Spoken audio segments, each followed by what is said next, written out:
ትርታ ልብ አንጠልጣይ መቅደስ ጌዲዮንን በብዛት የምታይበት ቦታ እየሄደች በስስትና በናፍቆት ትጠብቀዋለች። የወንዶች ዶርም መግቢያ ከሩቁና ድንገት የምታየው እየመሰላት በስስት ትጠብቀዋለች። ወድቆ የምታቅፈውን እያስታወሰች እውነት ላያት ታስለቅሳለች። ለካ ፍቅር እውነትም ኃያል ነው ማለት ነው። የማይቀር ነው። ፍቅርን ስላልፈለጉት አይደቅም፣ ስለፈለጉትም አይዝም። በቃ በፍቅር ወጥመድ ውስጥ መውደቅ ወደንም ጠላንም ግድ ነው። ሰላም ጤና ይስጥልኝ ወደ ቤተሰቦቼ፣ እንዴት አላችሁ? እንዴት ቆያችሁ? የፈጣሪ ሰላም ከሁላችን ጋር ይሁን። ልትትርፍርፍ ይበላችሁ እያልኩኝ እንግዲህ ቀደም እያስደመጥኳችሁ የልብ ትርታ ክፍል 8 መጨረሻው ነበረ። እንደተለመደው ደግሞ ዛሬ ክፍል 9 የምንቀጥል ይሆናል። መልካም ቆይታ።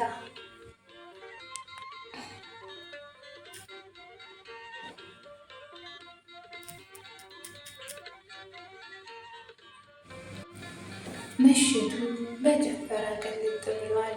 መቅደስ ራሷን አታውቅም።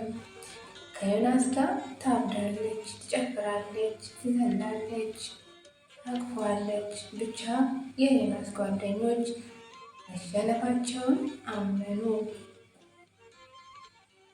መድኃኒት ጠጥታ መሆኑን ማንም አልጠረጠረም። ግን ውርርዱን የሚያሸንፈው አብረው እንዳደሩ የሚያሳይ ቪዲዮ ሊቀርብ ነው። ለዚህም ቀደም ብለው ከወይንሸት ጋር ዝግጅት አድርገዋል። ከዛም አቅፎ ወደ አልጋ ክፍል ወሰዳት። ስልኩ ደጋግሞ ይጮኻል። ግን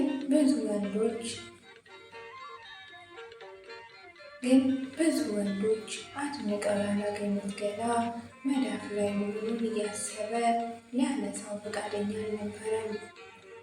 መቅደስ በዛ ሰዓት ምንም ቢያረጋት ራሷን አታውቅም።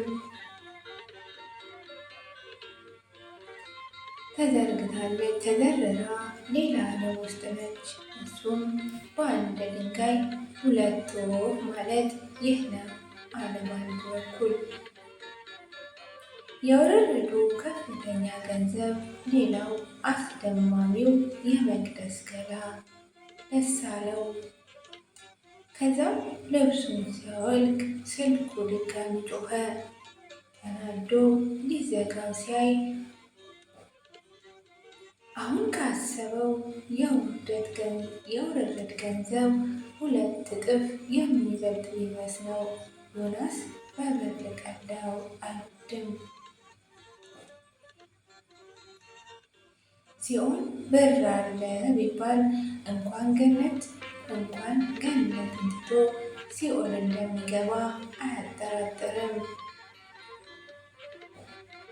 ከዛም ይህንን ጨዋታ ለነገ ቀጠሮ ከራሱ ጋር ያዘ። መቅደስንም ግቢ ድረስ አድርሷት ወደ ተጠራበት ቢዝነስ ሄደ። ጠዋት ይህንን ወሬ ለወይንሸት ሲነግራት በጣም ተበሳጨች። ቆይ እጅህ የገባን እድል አሻፈረኝ ብለክ ድጋሚ ትላለህ አለችው። ዮናስም ከዚህኛው የዛኛው ቢዝነስ ይበልጥ ነበር፣ ስለዚህ የሚቀድመውን አስቀደምኩ አላት። ወይንሸትም ታዲያ እንዴት ብዬ ነው ድጋሚ የማሳምናት? በዛ ላይ ትላንትና ለምን ጥለሻት ሄድሽ ሲሉኝስ ምንድን ነው መልሴ ብላ ጠየቀችው። እርሱም ሴት ብልሃት አታጣም ይባል የለ ሴት ነሽ አንዳንዴ እንኳ ተጠቀሚ ብሏት ሄደ። የፈራችሁ አልቀረም። ወደ ዶርም ስትገባ መቅደስ ታማ ለብርሃን እያስታመሟ ደረሰች። ሰዓዳ ልክ ስታያት ደም ፈቶ ቆይ አንቺ መች ነው አደራሽን የምትወጪው አለቻት። እሷም ዓይኑን አውጥታ ምን አደረግኩ አለች። ይህኔ ብርሃንም ቦግ ብላ ምን ማለት ነው የወሰድሻት እኮ ጭንቀቷን እንድትረሳ ላዝናና ብለሽ እንጂ አስክረሽ ሜዳ እንድትጥያት አይደለም አሏት። ወይንሸትም ሙሽራዋን ጨማምራ ይኸውላችሁ መጀመሪያ ደህና አደራችሁ አለች። እየተዝናናን ነበር። ከዛም ካልጠጣው ብላ አስቸገረችኝ። ምንም ማድረግ ስላልቻልኩ ሰጠኋት። ከዛም መስከር ጀመረች። ይህን ጊዜ ዮናስን አየችው። ከእሱ ጋርም ካልጨፈርኩ ብላ እሪ አለችብኝ። ደስታዋን ስለሆነ የምፈልገው እሺ አልኳት። ከዛም ተመቻቹ። መቅደስ ደንግጣ ከተኛችበት ተነሳች። ምንድን የተመቻቸ ነው አለቻት። ወይንሸትም አስመሳይ ሳቋን በፊት መልክ ስቃ ማለት አንድ ላይ መደሰት መጨፈር ጀመራችሁ።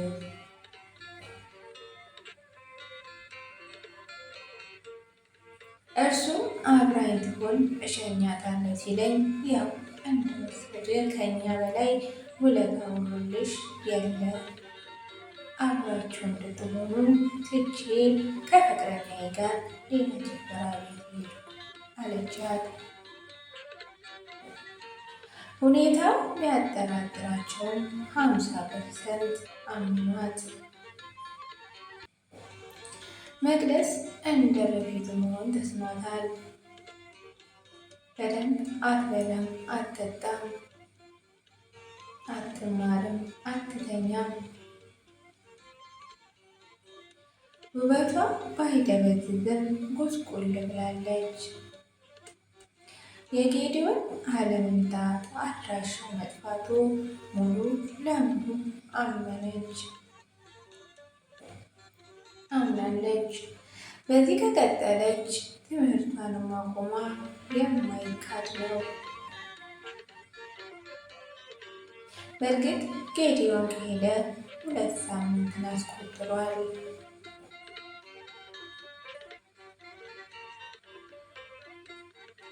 ወይንሸት በማያፍር አንደበቷ አሁንም እንዝናና በሚል ለመቅዲ ጥያቄ ያቀረበችላት። መቅደስም ጓደኞቿም አልተስማሙም። ብንሄድ ራሱ ሁላችንም አሏት።